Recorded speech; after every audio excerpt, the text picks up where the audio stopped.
اے یونس، اس بستی میں 1,00,000 سے اوپر میری مخلوق ہے جنہوں نے میرے شہروں کو آباد کر رکھا ہے۔ میں چاہتا ہوں کہ میں تجھ سے اور ان سے عجلت و جلد بازی کی بجائے مہربانی و نرمی کا سلوک کروں۔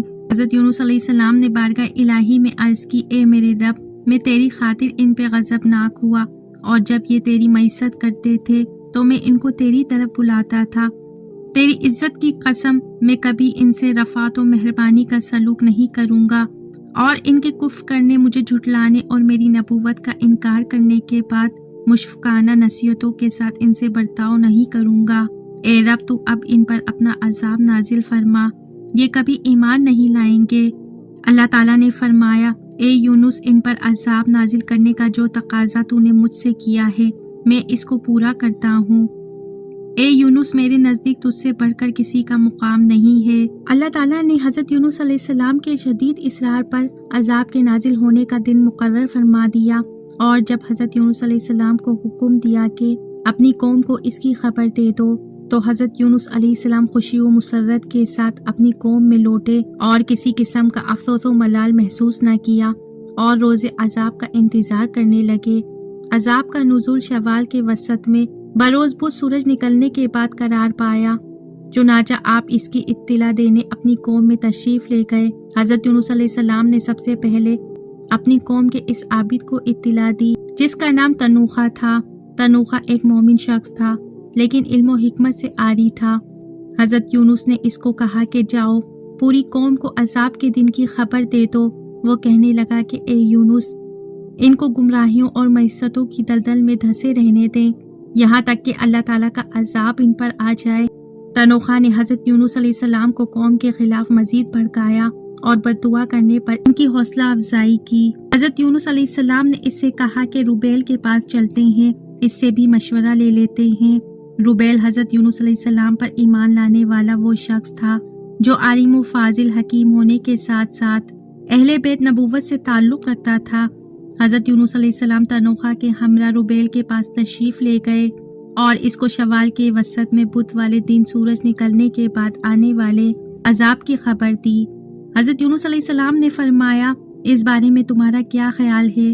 چلو ہمارے ساتھ ہم قوم کو عذاب کی خبر سنائیں۔ روبیل نے یہ سن کر کہا، اے یونس علیہ السلام، آپ ایک حکیم و کریم نبی کی طرح اپنے رب کے پاس دوبارہ تشریف لے جائیں اور عذاب کے ٹلنے کا مطالبہ کریں۔ اللہ تعالیٰ تو ان کے عذاب سے غنی و بے نیاز ہے، اور وہ اپنے بندوں پر بہت مہربان و شفیق ہے۔ نہ اس سے آپ کو اللہ کے نزدیک کوئی ضرر پہنچے گا اور نہ آپ کی منزلت میں اس کے نزدیک کوئی کمی آئے گی۔ پھر ممکن ہے کہ آپ کی قوم شاید کسی دن آپ پر ایمان لے آئے، بس آپ ان کے کفر و تکذیب پر صبر کریں اور مہربانی و شفقت سے پیش آئیں۔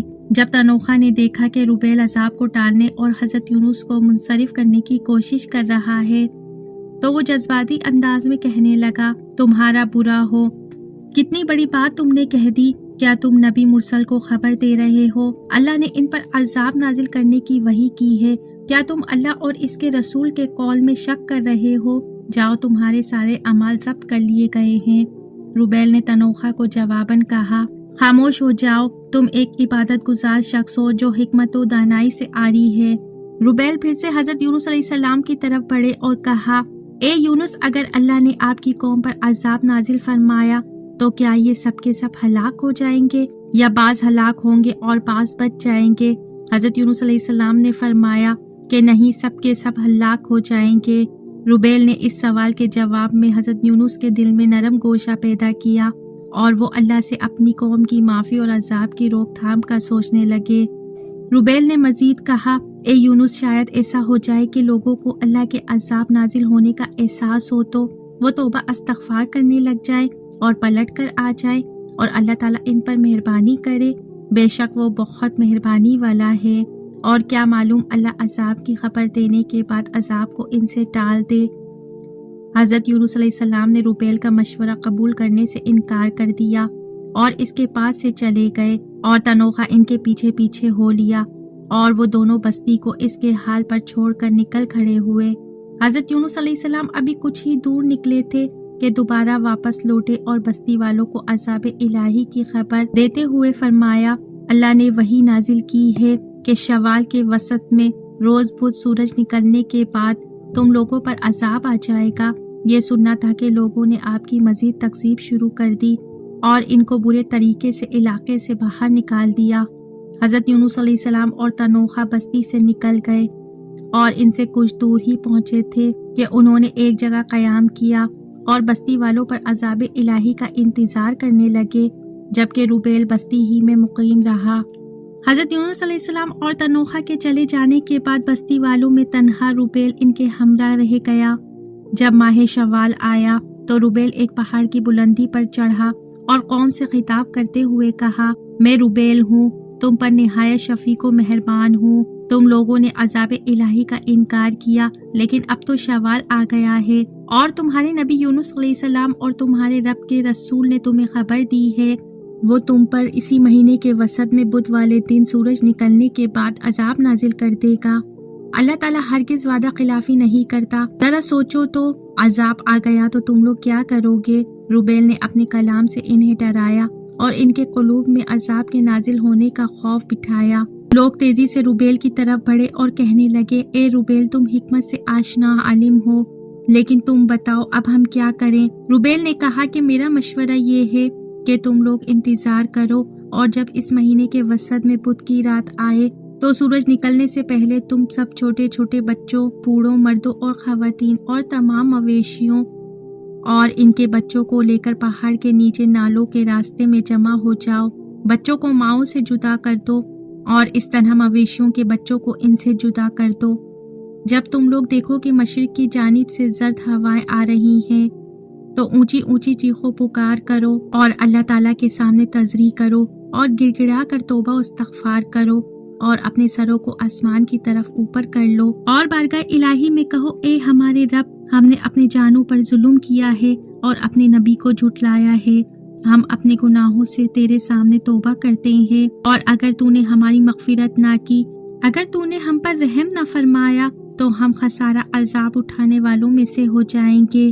بس ہماری توبہ قبول فرما یا الرحم الرحیمین۔ پھر اس آہ و بکا اور گریہ و فریاد سے بوریت و تھکاوٹ کا احساس نہ کرنا، اور اسی طرح اللہ کی بارگاہ میں تضریع و آزاری کرتے رہنا، یہاں تک کہ یا تو سورج حجاب میں چھپ جائے یا اس سے پہلے اللہ تعالیٰ تمہارے اوپر سے عذاب کو ٹال دے۔ روبیل نے جیسا کہا تھا بستی والوں نے ویسا ہی کیا اور بدھ کی رات کو اپنی بستی سے باہر نکل کر پہاڑ کے نیچے نالوں کے راستوں پر آ گئے، جبکہ روبیل اسی رات بستی چھوڑ کر دور چلا گیا کہ کہیں عذاب اس کو نہ گھیر لے، لیکن وہ بس اتنی دور گیا کہ لوگوں کی آہ و پکار اور نعرہ فریاد اس کو سنائی دے۔ جیسے ہی فجر کا وقت داخل ہوا، لوگوں نے چیخنا چلانا شروع کر دیا اور نال و فریاد شروع کر دیا، توبہ و استغفار شروع کر دی۔ اتنے میں تیز ہوا کے جھکڑ چلنے لگے جو زرد اور سیاہ تھے، اور انتہائی تیز رفتار خوفناک چیخیں اور آوازیں نکالتے ہوئے عذاب کی آمد کی خبر دے رہے تھے۔ جب لوگوں نے یہ دیکھا تو ان کی چیخ و پکار اور زیادہ بلند ہو گئی، اور بچے، بوڑھے، جوان، مرد و زن اللہ کی بارگاہ میں توبہ و استغفار کرنے لگے۔ بچے روتے ہوئے اپنی ماؤں کو پکار رہے تھے، مویشیوں کے بچے بھوک سے بلبلا رہے تھے، دیگر مویشی اپنے چارہ کو طلب کر رہے تھے۔ حضرت یونس علیہ السلام اور تنوخہ دور بستی میں لوگوں کی فریادوں کو سن رہے تھے اور دونوں مزید سخت عذاب کے نازل ہونے کی دعا کرنے لگے، جبکہ دوسری طرف روبیل ان کی چیخ و پکار پر عذاب کے ٹلنے اور لوگوں کی معافی کی دعا کر رہا تھا، یہاں تک کہ سورج نکل آیا اور غضب الہی میں ٹھہراؤ پیدا ہوا اور آسمان کے دروازے کھول دیے گئے۔ اللہ تعالیٰ نے بستی والوں کی توبہ اور استغفار قبول فرما لی اور ان سے عذاب کو ٹال دیا۔ اللہ تعالیٰ نے انہیں ذلت و عذاب سے چھٹکارا دیا اور ایک مدت تک انہیں زندگی سے لطف اندوز ہونے کا موقع دیا۔ اللہ تعالیٰ کے عذاب سے کئی قومیں ہلاکت و تباہی کا شکار ہوئیں، لیکن قوم یونس کو یہ امتیاز حاصل ہے کہ عین وقت پر ان کے ایمان نے ان کو فائدہ پہنچایا، جیسا کہ سورہ یونس آیت نمبر 97 میں ذکر ہوا ہے کہ اللہ تعالیٰ نے قوم یونس پر عذاب چھا جانے کے بعد ان کی توبہ کو قبول کر لی۔ اس کے بعد حضرت یونس علیہ السلام نے محسوس کیا کہ لوگوں کی چیخ و پکار اور نالہ و فریاد ختم ہو گیا ہے اور سورج نکل آیا ہے، تو وہ عذاب سے ہلاک و برباد قوم کا انجام دیکھنے کے لیے واپس بستی کی طرف پلٹے، لیکن انہوں نے عجیب منظر دیکھا کہ عذاب ٹل چکا ہے اور لوگ معمول کی زندگی بسر کر رہے ہیں۔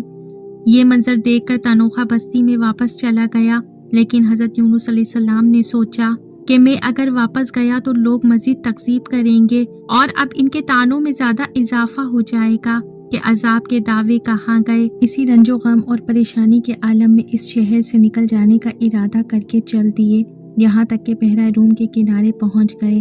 وہاں ایک کشتی دیکھی جس میں لوگ سوار تھے۔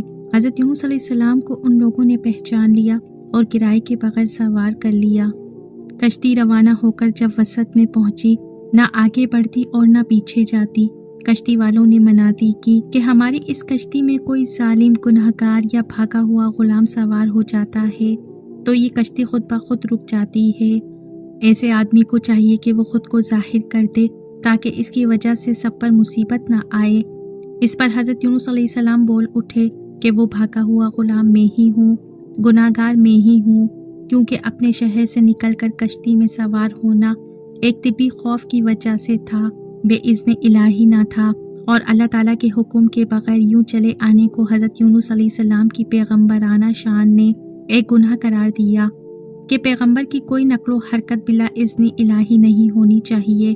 بہرحال آپ علیہ السلام نے فرمایا کہ مجھے دریا میں ڈال دو تو تم سب اس عذاب سے بچ جاؤ گے، مگر کشتی والے اس پر تیار نہ ہوئے، بلکہ انہوں نے قرآن دازی کی تاکہ جس کا نام نکلے اسے دریا میں ڈالا جائے، لیکن قرآن دازی میں بھی آپ ہی کا نام نکل آیا۔ لوگوں نے اس پر تعجب کیا تو کئی مرتبہ قرآن دازی کی گئی اور ہر مرتبہ آپ ہی کا نام آتا رہا۔ سورہ صفات کی آیت نمبر 141 میں اس قرآن دازی اور حضرت یونس علیہ السلام کا نام نکلنے کا ذکر موجود ہے۔ ایک طرف قرآن دازی میں نام نکلنے پر آپ کو دریا میں ڈالے جانے کا سامان ہو رہا تھا، دوسری طرف ایک بہت بڑی مچھلی اللہ تعالیٰ کے حکم پر کشتی کے قریب منہ کھولے موجود تھی کہ آپ کو اپنے پیٹ میں جگہ دے۔ حضرت یونس علیہ السلام جیسے ہی پانی میں گئے، مچھلی نے فوراً انہیں اپنے پیٹ میں لے لیا۔ حضرت عبداللہ بن مسعود نے فرمایا ہے کہ حضرت یونس علیہ السلام اس مچھلی کے پیٹ میں تقریباً 40 روز رہے۔ اللہ تعالیٰ نے مچھلی کو حکم دیا تھا ان کو لے لو، لیکن ان کے گوشت پر تیرا تصرف نہیں، کیونکہ یہ تیری غذا نہیں ہے۔ یہ انہیں زمین کی تہہ تک لے جاتی اور دور دراز کی مسافتوں میں پھراتی رہی۔ جب مچھلی آپ کو لے کر سمندر کی انتہائی نچلی تہہ میں پہنچی تو آپ نے کچھ آیتیں سنی۔ اس پر اللہ تعالیٰ نے وحی فرمائی، یہ سمندری جانوروں کی تسبیح ہے۔ اس موقع پر حضرت یونس علیہ السلام نے بھی تسبیح کی۔ جب فرشتوں نے آپ کی تسبیح سنی تو بارگاہ خداوندی میں عرض کرنے لگے، اے ہمارے پروردگار، کہ ہم ایک نحیف اور کمزور سی آواز کسی اجنبی زمین سے سن رہے ہیں۔ اللہ تعالیٰ نے فرمایا، یہ میرا بندہ یونس ہے۔ فرشتوں نے عرض کیا، وہ تو بہت نیک بندے ہیں اور ان کی طرف سے ہر شب و روز آپ کے پاس نیک اعمال پہنچتا ہے۔ اللہ تعالیٰ نے فرمایا، ہاں، یہ میری بہت اچھی تسبیح کرتے ہیں۔ پھر فرشتوں نے اللہ تعالیٰ کے حضور حضرت یونس علیہ السلام کی سفارش کی۔ آپ کا بدن مچھلی کے پیٹ میں رہنے سے انتہائی لاغر اور کمزور ہو چکا تھا۔ ابن مسعود فرماتے ہیں، آپ ایسے ہو گئے تھے جیسے چوزا جس پر ابھی پر بھی نہ آئے ہوں۔ ابن عباس فرماتے ہیں کہ جب بچہ پیدا ہوتا ہے اس وقت بچے کی طرح آپ کی حالت ہو گئی تھی اور آپ بالکل دھنی ہوئی روئی کی طرح نرم و نازک ہو گئے تھے اور بدن پر کچھ نہ تھا۔ روایت میں ہے کہ جب آپ مچھلی کے پیٹ میں ٹھہرے رہے تو گمان ہوا کہ شاید وفات پا گئے ہیں۔ اس پر آپ نے اپنے اعضاء کو جنبش دی تو ان میں حرکت محسوس ہوئی تو آپ فوراً سجدہ ریز ہو گئے اور بارگاہ رب العزت میں عرض کیا، اے پروردگار، میں تیرے لیے ایسی جگہ مسجد سجدہ گاہ بناتا ہوں جہاں کسی دوسرے نے تیری عبادت نہ کی ہوگی۔ اور پھر ایسا ہی ہوا۔ آج تک کوئی بھی ایسی ہستی نہیں گزری جس نے مچھلی کے پیٹ میں عبادت کی ہو سوائے حضرت یونس علیہ السلام کے۔ اسی رنج و غم پریشانی کی حالت میں حضرت یونس علیہ السلام نے دعا کی، لا الہ الا انت سبحانک انی کنت من الظالمین۔ تو اللہ تعالیٰ نے آپ کی دعا قبول فرمائی اور مچھلی نے آپ کو بالکل صحیح سالم حالت میں کنارے پر ڈال دیا۔ قرآن پاک میں اللہ تعالیٰ کا ارشاد ہے، پھر اگر وہ اللہ کی پاکی بیان نہ کرتے تو لوگوں کے اٹھائے جانے دن تک اس کے مچھلی کے پیٹ میں ہی رہتے، یعنی کہ قیامت تک۔ سورہ صفات آیت نمبر 143 سے 144 تک۔ حضرت سعد بن مالک سے مروی ہے کہ انہوں نے نبی کریم صلی اللہ علیہ وآلہ وسلم کو فرماتے ہوئے سنا اللہ کو اس نام سے پکارا جائے تو دعا قبول ہوتی ہے اور جو مانگا جائے اللہ عطا فرماتے ہیں۔ یعنی حضرت یونس علیہ السلام کی دعا کے ساتھ راوی کہتے ہیں کہ میں نے پوچھا یا رسول اللہ صلی اللہ علیہ وآلہ وسلم، یہ حضرت یونس علیہ السلام کے ساتھ خاص ہے یا تمام مسلمانوں کے لیے ہے؟ آپ صلی اللہ علیہ وآلہ وسلم نے فرمایا یہ حضرت یونس علیہ السلام کے لیے خاص ہے اور مومنین کے لیے عام ہے۔ جب بھی کوئی اس کے ساتھ دعا کرے، تاریکیوں میں پکارے لا الہ الا انت سبحانک انی کنت من الظالمین، تیرے سوا کوئی معبود نہیں، تو پاک ہے، بے شک میں ہی قصوروار ہوں، تو ہم نے اس کی دعا قبول کی اور اس کو غم سے نجات دی، اور ہم مومنین کو بھی اسی طرح نجات دیتے ہیں۔ رسول اللہ صلی اللہ علیہ وآلہ وسلم نے فرمایا جس نے حضرت یونس علیہ السلام کی دعا کے ساتھ دعا کی اس کی دعا ضرور قبول ہوگی۔ مچھلی کے پیٹ کی گرمی سے ان کے بدن پہ کوئی بال نہ رہا، اللہ تعالیٰ نے ان کے قریب ایک درخت اگا دیا جو کہ کدو کا درخت تھا۔ پچھلی اقوام میں قوم یونس علیہ السلام کی مثال سب سے منفرد ہے کہ جس نے عذاب کے وقوع ہونے سے پہلے ہی صدقہ دل کے ساتھ عاجزی و انکساری کرتے ہوئے توبہ استغفار کیا اور اللہ تعالیٰ نے اس قوم سے اپنا عذاب ہٹا دیا، جبکہ قوم نوح، قوم ہود، قوم صالح اور قوم لوط وغیرہ عذاب سے ڈرانے اور بار بار تنبیہ کرنے کے باوجود شکر و کفر میں مبتلا رہی اور عذاب کی بات کو مذاق سمجھتی رہی، چنانچہ عذاب الہی کا شکار ہو کر ہمیشہ کے لیے نیست و نابود ہو گئی۔ اللہ تعالیٰ بڑا مہربان ہے، دنیا کا عذاب سامنے آ جانے پر بھی توبہ کا دروازہ بند نہیں ہوتا بلکہ توبہ قبول ہو سکتی ہے، البتہ آخرت کا عذاب سامنے آ جانے کے وقت توبہ قبول نہیں ہوتی، اور عذاب آخرت کا سامنے آنا قیامت کے دن ہوگا یا پھر موت کے وقت۔ رسول اللہ صلی اللہ علیہ وآلہ وسلم نے فرمایا اللہ تعالیٰ بندے کی توبہ قبول فرماتے رہتے ہیں جب تک کہ وہ غرغرہ کی حالت میں نہ پہنچ جائے۔ غرغرہ کی حالت سے مراد موت کا وہ وقت ہے کہ جب نزا کے وقت فرشتے سامنے آ جائیں، اس وقت دنیا کی زندگی ختم ہو کر آخرت کے احکام شروع ہو جاتے ہیں، اسی لیے اس وقت کوئی عمل قبول نہیں ہوتا۔ آپ کا پاکیزہ زندگی بسر کرنا اور اہل عبادت و اطاعت میں سے ہونا، خصوصاً جب آپ آزمائش میں گرفتار ہوئے، اس وقت اپنے آپ کو عبادت کے لیے خاص قرار دینے کی وجہ سے اللہ تعالیٰ نے آپ کی دعا کو مستجاب فرمایا۔ حضرت یونس علیہ السلام کو مچھلی کے پیٹ میں رکھا جانا اور تضریع و فریاد کرنے کی بنا پر وہاں سے نجات کا نہ ملنا کسی گناہ یا معیشت کی بنا پر نہیں تھا۔ انبیاء علیہ السلام پر اس طرح کی آزمائشیں یا بارگاہ الہی میں اپنے آپ کو گناہگار معیشت کار سمجھنا ان کی عصمت کے منافی نہیں ہے۔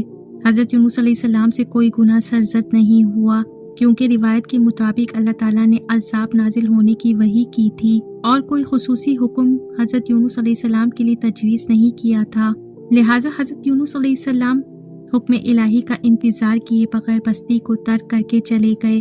ان کا بستی سے چلے جانا گناہ نہیں تھا کیونکہ قرآن کریم اور روایت میں ان کے لیے ایسی کوئی مخالفت نہیں ہوئی جس کو معاذ اللہ معیشت قرار دیا جا سکے۔ حضرت یونس علیہ السلام کا مچھلی کے پیٹ میں رہنا ایک آزمائش تھی جو اللہ کی طرف سے آئی تھی۔ اللہ تعالیٰ کی تدبیر یہ تھی کہ حضرت یونس علیہ السلام اللہ تعالیٰ کی عبادت کے لیے کچھ عرصہ اپنی قوم سے کامل دور رہیں اور صرف عبادت و مناجات، تسبیح و ذکر میں مشغول رہیں۔ چنانچہ وہ اللہ تعالیٰ کی تدبیر کے مطابق بستی سے نکلے اور اس وقت وہ قوم کی سرکشی اور شرک و فسق کے بنا پر غضبناک تھے۔ حضرت امام جعفر رضی اللہ تعالیٰ عنہ سے ایک روایت ہے کہ اللہ تعالیٰ نے حضرت یونس علیہ السلام کو قوم پر عذاب کے ٹل جانے کی خبر اس لیے نہیں دی تاکہ انہیں مچھلی کے شکم میں اپنی عبادت کے لیے فراغت انابت فرمائیں اور یہ عمل ان کے شرف و کرامت میں مزید اضافے کا سبب قرار پائے۔